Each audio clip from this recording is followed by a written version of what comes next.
बच्चात औरत, शर्म नहीं आती तुझे मुझे मना करते हुए? तेरी हिम्मत कैसे होती है मुझे मना करने की? हर रात यही नखरे करती है। हर रात तुझे बताना पड़ेगा कि पति परमेश्वर होता है। एक तो बेटी पैदा कर दी, उस पर रूने नहीं देखी अपने को, सती सावित्री बनती है। नशे में धुत पारस उलूल जुलूल बकते हुए नीता को दबोचने की चेष्टा में उस पर चढ़ गया। नीता की गर्दन पर शिकंजा कसते हुए बोला, यार दोस्तों के साथ तो खूब ही करती है और प्रतिभा से आते ही रोनी सूरत बना लेती है। सुन, मुझे एक बेटा चाहिए। यदि शीघ्र से नहीं मानी तो जान ले लूंगा। नशे में चूर पारस को एहसास ही नहीं था कि उसने नीता की गर्दन को कसकर दबा रखा है। दर्द से छटपटाती नीता खुद को छुड़ाने की कोशिश कर रही थी। अंततः उसने खुद को छुड़ाने के लिए पारस की जांघों के बीच कसकर लात मारी। दर्द से तड़पते हुए पारस एक तरफ लुढ़क गया। मौका पाते ही नीता पलंग से उतरकर भागी और फिर जोर से चिल्लाते हुए बोली, नहीं पैदा करनी तुम्हारे जैसे जानवर से एक और संतान। मेरे लिए मेरी बेटी ही सब कुछ है। पारस जब तक अपने आप को संभालता, नीता ने कमरे से बाहर आकर दरवाजे की कुंडी लगा दी। हर रात यही दोहराया जाता था, पर आज पहली बार नीता ने कोई प्रतिक्रिया दी। मगर अब उसे डर लग रहा था, न सिर्फ अपने लिए बल्कि अपनी 3 साल की नन्ही बिटिया के लिए भी। फिर क्या करे क्या नहीं की मनोस्थिति से उभरते हुए उसने तुरंत घर छोड़ने का फैसला ले लिया। उसने एक ऐसा फैसला लिया जिसका अंजाम वह खुद भी नहीं जानती थी, पर इतना ज़रूर था कि इससे बुरा तो भविष्य नहीं ही होगा।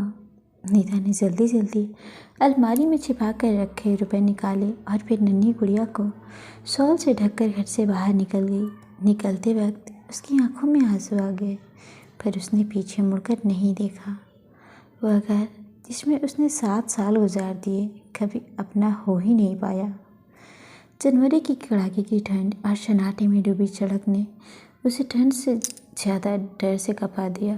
पर वापस जाने का मतलब था अपनी जान गंवाना, क्योंकि आज की उसकी प्रतिक्रिया ने पति के पौरुष को, उसके अहम को चोट पहुंचाई है और इसके लिए वह उसे कभी माफ़ नहीं करेगा। यह सोचते हुए नीता ने कदम आगे बढ़ा दिए, पर कहाँ जाए कैसे जाए, सवाल निरंतर उसके मन में चल रहे थे।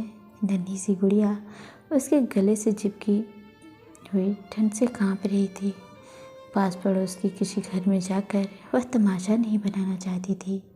ऑटो या किसी अन्य सवारी की तलाश में वह मुख्य सड़क तक आ चुकी थी, पर कहीं कोई नहीं था। अचानक उसे किसी का ख्याल आया कि शायद इस मुसीबत की घड़ी में वे उसकी मदद करें। पर क्या उन्हें उसकी याद होगी? कितना समय बीत गया है, कोई संपर्क भी तो नहीं रखा उसने।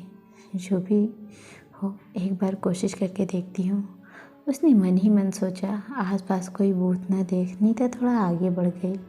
मोड़ पर ही एक निजी अस्पताल था, शायद वहाँ से फ़ोन कर सके।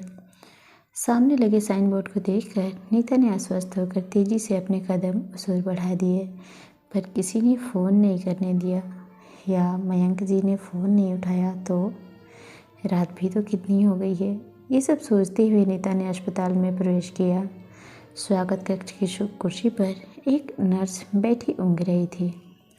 माफ़ कीजिएगा, अपने ठंडे से जमे हाथ से उसे धीरे से हिलाते हुए नीता ने कहा।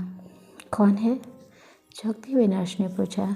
फिर नीता को बच्ची के साथ देख उसे लगा कि कोई मरीज़ है। अंततः अपनी व्यावसायिक मुस्कान बिखेरते हुए पूछा, मैं आपकी क्या मदद कर सकती हूँ? जी, मुझे एक ज़रूरी फ़ोन करना है, नीता ने विनती भरे स्वर में कहा।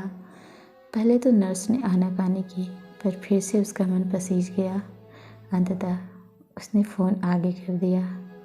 गुड़िया को वहीं सोफे पर लिटाकर नीता ने मयंक जी का नंबर मिलाया। घंटी बजती रही, पर फ़ोन किसी ने नहीं उठाया। नीता का दिल डूबने लगा कि कहीं नंबर बदल तो नहीं गया है। अब कैसे वह बचाएगी खुद को, इस नन्ही सी जान को। उसने एक बार फिर से नंबर मिलाया। उधर घंटी बजती रही और इधर तरह तरह के संशय नीता के मन में चलते रहे। निराश होकर वह रिसीवर रखने ही वाली थी कि दूसरी तरफ से वही जानी पहचानी आवाज़ आई, हेलो। नीता सोच में पड़ गई कि बोले या नहीं। तभी फिर हेलो की आवाज़ ने उसकी तंद्रा तोड़ी तो उसने धीरे से कहा, मैं नीता।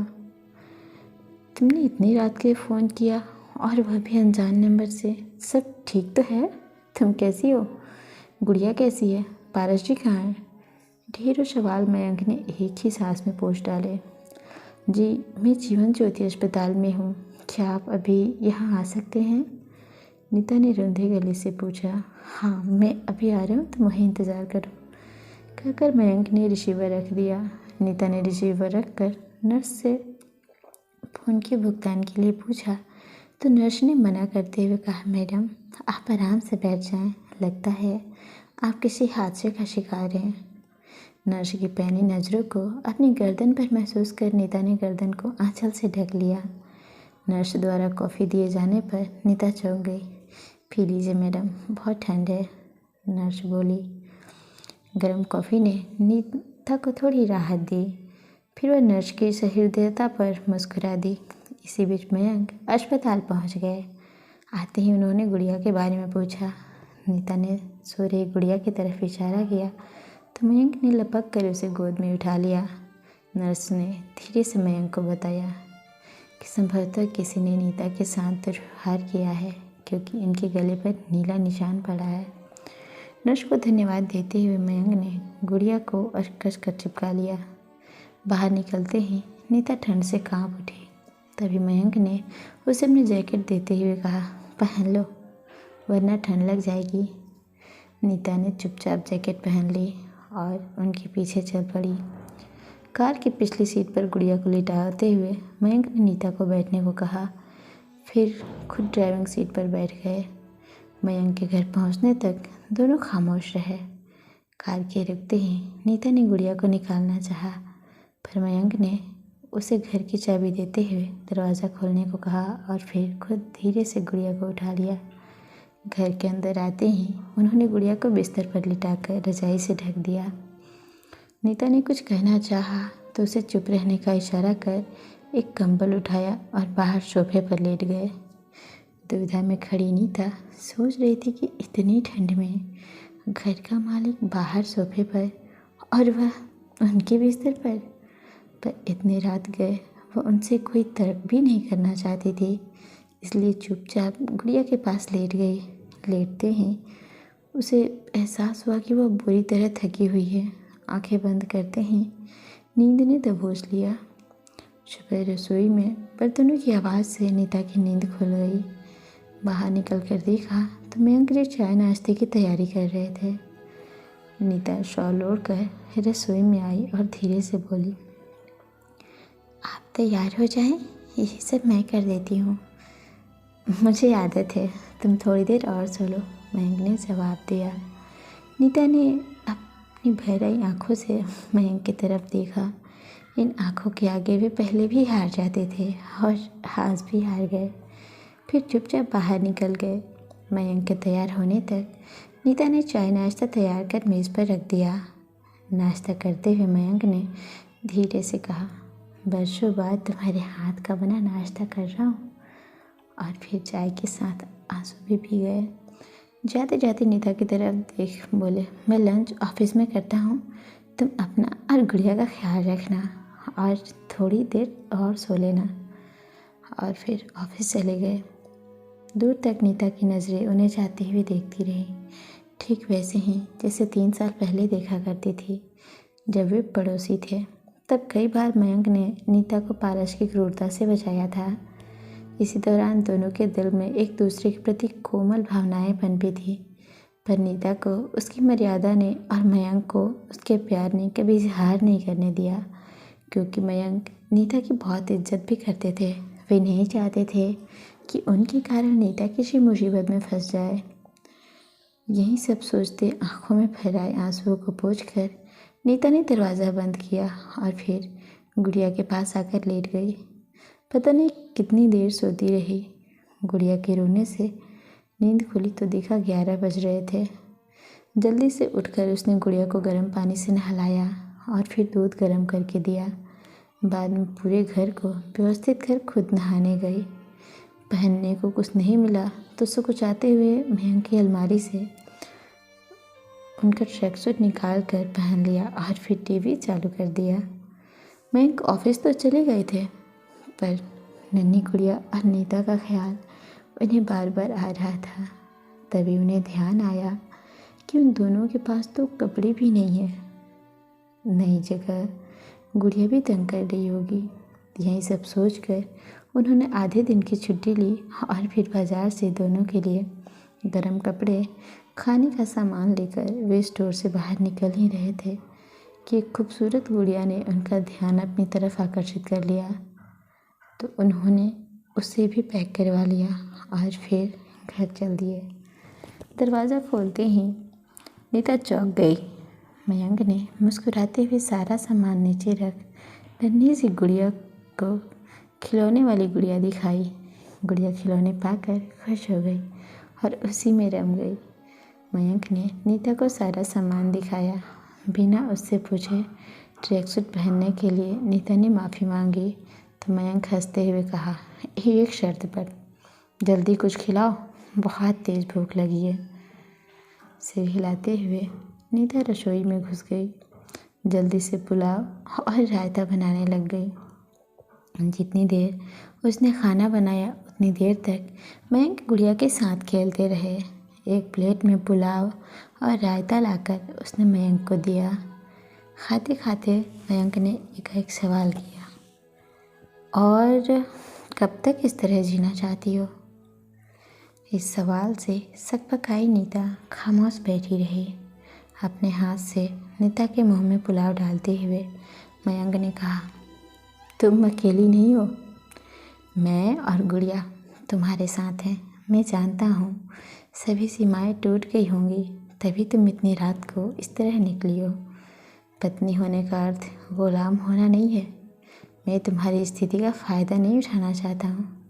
तुम जहाँ जाना चाहो मैं तुम्हें वहाँ सुरक्षित पहुँचा दूँगा, पर अब उस नर्क से निकलो।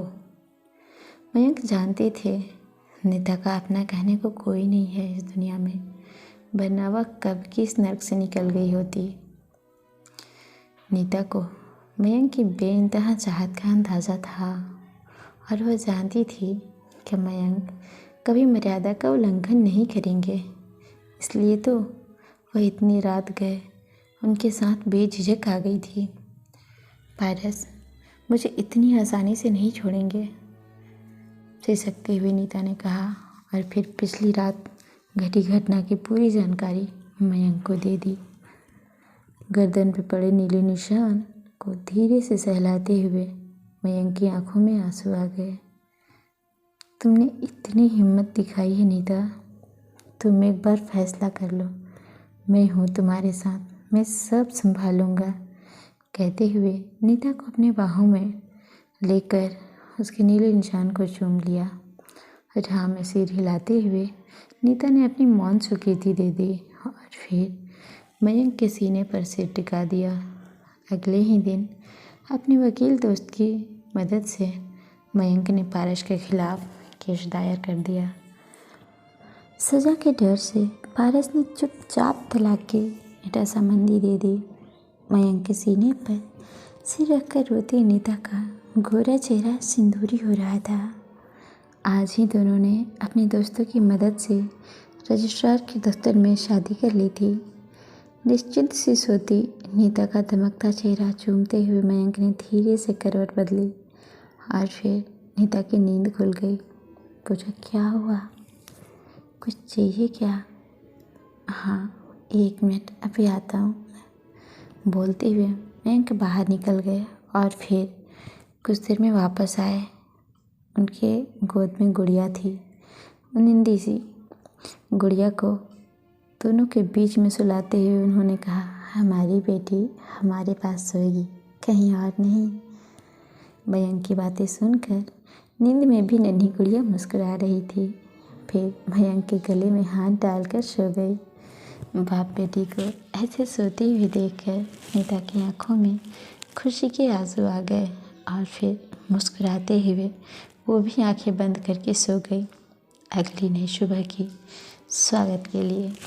सो फ्रेंड्स, आपको ये स्टोरी कैसी लगी हमें कमेंट करके ज़रूर बताएं।